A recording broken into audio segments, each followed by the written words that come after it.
panahon, pakiramdam ko'y nalinlang ako. Nagreklamo ako.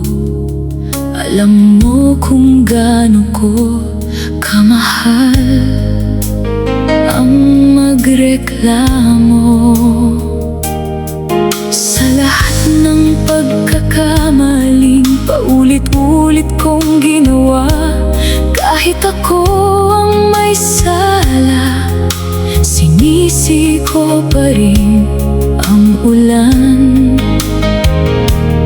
na bumuhos.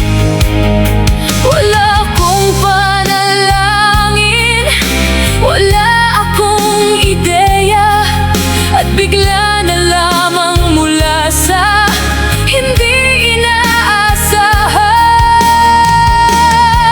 ibinigay ka ng Diyos sa akin upang ipakita kung ano ang tunay. May higit pa pala sa buhay kaysa sa nararamdaman ko lamang, at lahat ng halaga ko ay nasa harapan mismo ng aking mga mata,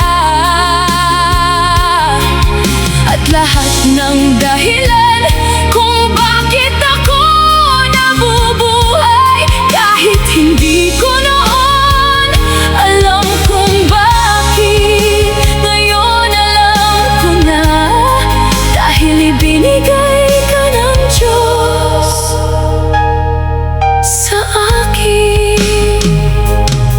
Sa lahat ng panahon, binalot ko ang sarili ko sa awa sa sarili, na para bang paborito kong damit, lubos na nakakulong sa sakit na iyon. Sa bawat basong nakita ko, lagi kong nakitang kalahating walang laman, ngunit ngayon